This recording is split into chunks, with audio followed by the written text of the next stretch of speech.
In the studio, the man who, really got the country into yet more battles. Forget Brexit. No, the divide over what Laurence Fox had to say on Question Time last Thursday appears to have completely divided the nation. He was the actor and musician who basically said, no, the country isn't racist against Meghan Markle. And no, we shouldn't just elect a Labour leader because she's a woman. And he's also said he doesn't like dating women under the age of 34 because they're a bit too woke. Delighted to welcome Laurence Fox to the studio. Oh, you're in a lot of trouble, aren't you? Oh, I am. What was I thinking? The woke witchfinder generals are very much out for you. Now, you got a lot of support from the Question Time audience when you talked about how we're a nice country, we're not racist. We've been talking about the royals all morning, as we do every day at the moment. Yeah. Why do you think some people are claiming that Meghan is the victim of racism in this country and that we're just a nasty, horrible country and the media's nasty and racist and she couldn't possibly stay here and has been driven away?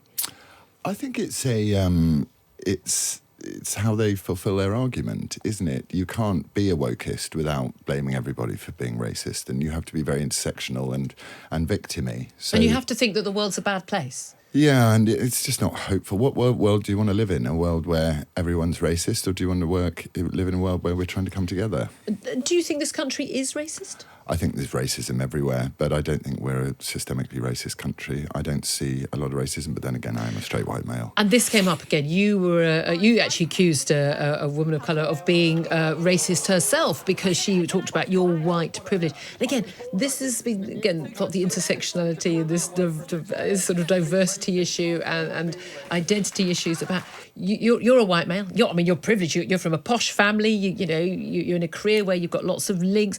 You're not allowed to speak about anything, are you? I mean, straight, white, middle class, or posh. I mean, I don't think you're allowed to have an opinion on anything, are you? I'm at the bottom of the intersectional ladder, that's for sure. But I think she was being racist at the end of the day. I didn't raise colour at all or anything. And she went, "You're a straight white male," and technically that's racist. If I'd described her in her, you can't say that version. You're black. Yes. So, and I was really surprised that it created such a drama, but I think it created such a drama because actually the British are very patient. And I think we're tired of being told that we're racist by the people that we pay money for and support and generally applaud. So it just hurts that little bit extra when you're called a racist on top of it. And we had that, of course, over the whole Brexit debate. So we've had that over a lot of issues lately. Do you think this is the start of the fight back? There's a lot of talk about, since Brexit being delivered, trying to move on from those divisions, about Boris Johnson's victory over Jeremy Corbyn. Now, there may be lots of reasons why that happened, but part of it surely must be a fight back against sort of obsession with identity politics, obsession with those sort of things. It's so dangerous, identity politics. There's nothing good about it. It's, even Shami Chakrabarti saying to me, shouldn't it not be a woman? Isn't that very disparaging to women?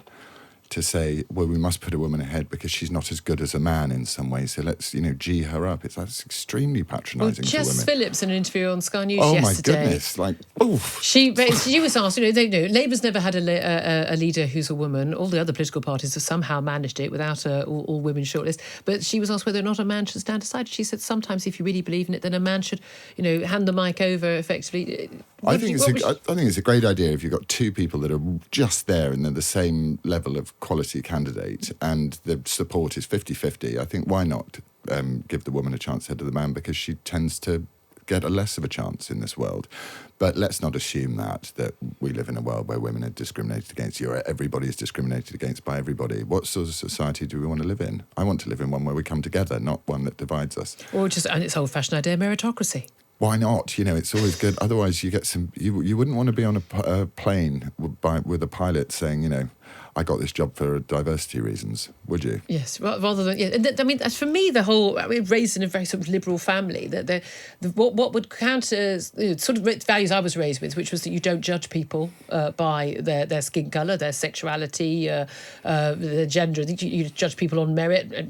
Martin Luther King, the character. He's from some of the Twitter feed. I try and avoid it, but a lot of people say we've moved on from Martin Luther King. Yeah. I'm like, yeah, good plan. Yeah, nice try. Let's move on from Martin Luther King. He has some quite sensible things to say. But when you say things like, I don't see colour now and I don't judge people on that, and it's irrelevant, That is now sort of a position that people accuse you of being a fascist, not you particularly, but people accuse of being fascist and pretending they're colourblind, and that in itself is a form of racism and white privilege, as opposed to what. Certainly my upbringing was what was called a liberal modern value. Well, we have to remember that what they're accusing you of is what they are.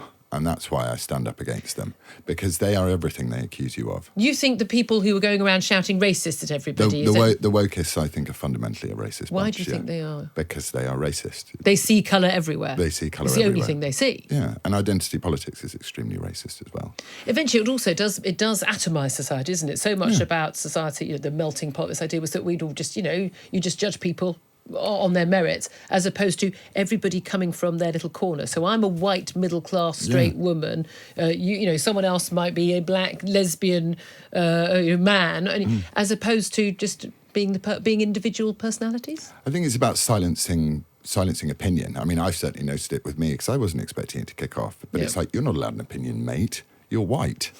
And it's like, oh, sorry, I've got one, and I'm going to keep shoveling it down your neck. Sorry. Now, you've been, what someone would say, a mischief maker for many years, ever since being expelled from school and the like.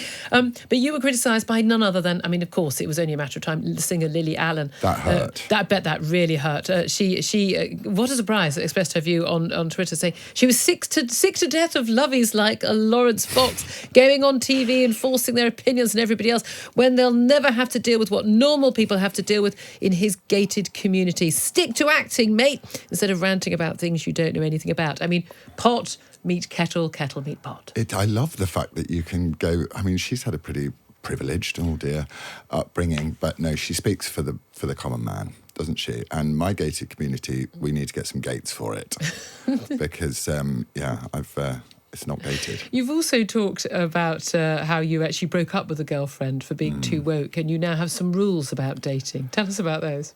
I don't think that anybody, man or woman, is going to be a great partner if they see themselves as the victim in a relationship before it's even started, and that they're the victim of some tyrannical, patriarchal oppression. I think it's like, okay, bore off. I mean, I just have no interest in it. You need to be with somebody who's lived a real life, suffered hard, and stood back on their feet again. That's what excites me in someone, not someone going, it's awful. And is that one of the things? I mean, the victimhood. We've now got a situation where women are automatically victims. The ethnic minorities victims. Anyone who is not, again, a straight white male is a victim. Unless you're in unless you're in an American university and you're Asian, and then you really are actually a victim. Yeah, you know what I mean? It's quite bizarre, isn't it? We seem to talk about these issues far, far more than certainly we did when I was a child. But is that because, I mean, some people might argue that's a good thing, that people are discussing these things. Do you think it's a good thing? Does it look like it's a good thing? Is it working out? It's not doing anything but dividing us. I see. I think we've got to judge someone on the content of their character, not the colour of their skin. Doesn't help anybody. Do you find you're judged on that? Other than, I mean, obviously you're part of an acting dynasty. You've got very famous parents, famous siblings. It's fair enough. I've been taking it in the neck for being a posh boy actor who's only got a gig because my dad's an actor since the beginning of my career, and I'm like, fair enough. You can have a pop at me. I still pay my bills. I still pay my bills and my tax bill. It's like, I don't mind someone taking a pop at me. In actual fact, as someone who likes freedom of speech, continue to take a pop at me. I just lose interest when I get someone says, I want to unload both barrels of a shotgun into your face. Yes, that perhaps might be going a little bit too far.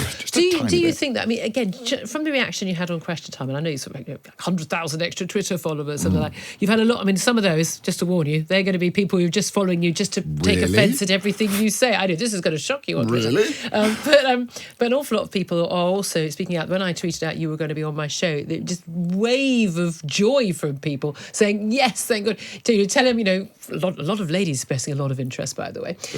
They say they're over 30 and they're not woke and they're willing to, I'll hand out numbers. My girlfriend will be furious. Oh, she will. No, in that case, I won't hand out numbers. But an awful lot of people just say, someone saying what we're all thinking. And this is the thing, we had that, I think with Boris Johnson to a certain extent, and Nigel Farage, and some of the other people who've been speaking out in the last few months. I think it's got a bit more braver. Douglas Murray and people like that, and saying things that everyone's saying, thank God you're saying what we're all thinking. I do think that this whole woke snowflake thing, it's a generational thing, very much younger people, under 30, under 25, but also it's a minority sport. It's a minority sport, but also what's so wonderful is we live in this amazingly tolerant society, the most tolerant progressive society out there. All of the evidence points to this. And, then you suddenly go, well, we've got to have something to get upset about. So they get upset about their oppression. And also, I think often it's a middle class thing. It's about going, I need to feel like I'm oppressed as well. And we do what we often do in this country, which is, lay all our troubles on the working man. And I think the working man's tired of it. And has risen up and spoken out. Not that I am the working man, but I have a job and I pay my bills. He said quickly. What would your message be to those people who were angry and upset at what you had to say on Question Time? And again, I thought a lot of the things you said on Question Time were things that certainly, my feminist mother would agree with on the women's front, and certainly the liberal values I was brought up with in terms of issues of ethnicity and colour and the like. And now those considered to be far-right, dangerous, terribly unwoke views. The people who were upset by that, who were angry at you, who were telling you, you're an affront to womanhood and ethnic minorities and blah, blah, and you don't understand how the world's really like. What would you like to say to them? They're listening to you right now. Trust me, they're listening to this right now. What would you like to say to them? I would like to say that I'm a human being. I'm entitled to an opinion and I'm entitled to express it. And I will respect yours if it's expressed back to me without hatred and venom. And you want to have a conversation with me, I'm more than happy to have a conversation with you about anything. That's how we get on in life. Even the snowflakes? Well, the snowflakes will just say you're a white, patriarchal, oppressive, tyrannical male and I can't deal with you because you're so awful. And I'll just go, okay, have a nice day. Okay, well, despite the patriarchy, it's been it's been a pleasure getting to meet you and meeting you in the studio. Laurence Fox, actor, musician, and the latest hate figure, the one who's nevertheless someone I think most of us would agree is just speaking an awful lot of just common sense. Since when did common sense become so uncommon and unfashionable? That's a fascist thing to say, and you should be very careful. Common sense is a social construct. I'm ashamed of myself. I really am.